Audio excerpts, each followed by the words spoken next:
Name and address? Hey, good evening, Mayor Smith. I'm from out of town. I mean, I can let the Scotch Plains people go first. Okay, but could you give us your name and address? Oh, sure. Good evening, Mayor Smith, ladies and gentlemen of the council. Bruce Patterson, 325 Willow Avenue, Garwood. See, I don't perform much of a function here, but I gotta get the name and address down. Yeah, but I was going to go after the rest of the Scotch Plains people. I don't want to interfere. Well, you're here. Okay, what do you got? Okay, what do I got? What it is it's like a dog and pony show. I'm going to most of the councils I can make it to, depending on schedules. But what it is an issue that I feel is very dear to everybody because it's very costly to all the towns in the county, and that's reassessment. I sent each town governing body back in January a letter talking about the reassessment and a possible solution of going down to the county and hopefully getting some kind of relief or a grant or so.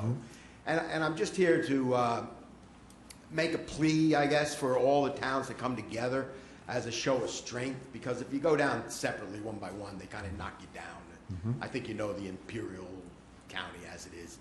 But anyway, but in that letter, just to explain, in that letter back in January, I was talking about the surplus that the county has.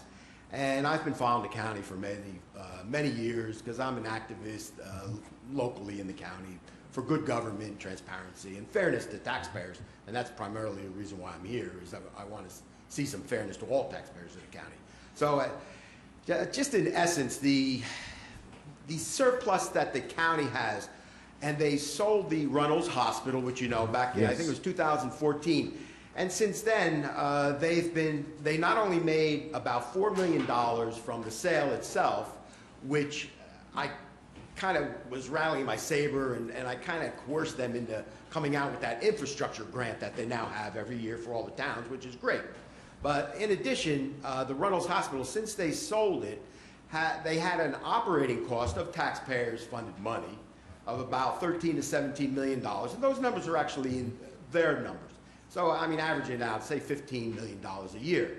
So anyway, so once they sold the hospital, they had the savings of $15 million a year in the operating costs.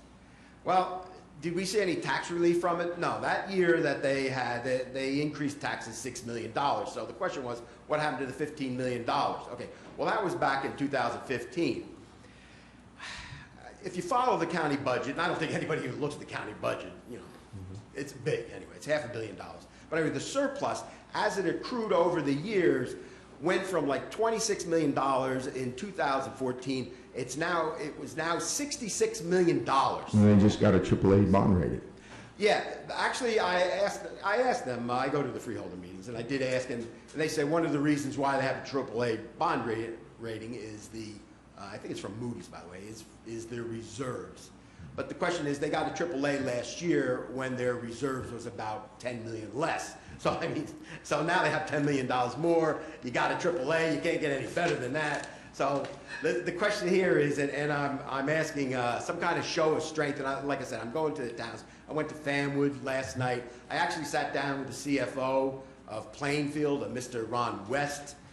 This morning I sat down with him. I had gone to Westfield because they're being forced by the state for the reassessment. And Garwood, which is my hometown, I've talked to them. And it seems like it's a good concept, but what you have to do is somehow come together as a show of strength and actually ask the county, politely obviously, for some kind of relief for all the assessments that all the towns are facing. I mean, you know, Westfield and Winfield is being forced, but you're all looking at something probably within 3 years, 4 years. Mr. West, the CFO of Plainfield, it was great talking to him because I was actually hearing from the inside of a large budget, a gentleman, because I go down to the county and I ask a lot of questions and they don't even answer. So, but anyway, it was great talking to him, and he does understand the issue of surplus. He's bringing it to Mayor Mapp as a good concept, he said. However, you really got to understand, why are they accruing the surplus? Well, I've been asking this for the last couple of years since they sold Runnels, and they never answered me. They never answered me. But do they have a plan for the surplus? Maybe they do.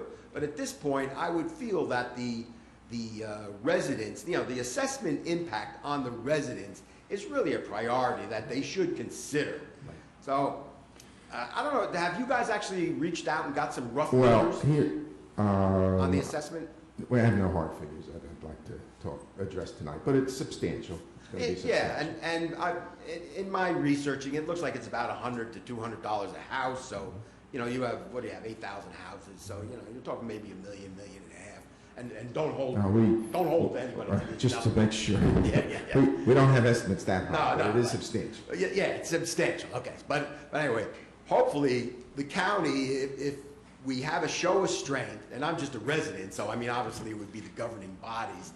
And Ron West, the CFO of Plainfield, actually said it should be a mayoral initiative. Okay, well, let me just tell you, knowing what's going on, Mayor Marr and I have talked about this, and we're fully supportive. And as you know, I get to see a freeholder pretty much every day. And we've already raised the issue, and I think we will continue to raise it. So if there's somehow we should be combining our efforts with your efforts, or other mayors would certainly want to do that. But I do believe it is fair that the county bear some portion of this, whether it's 50%, 100%, whatever.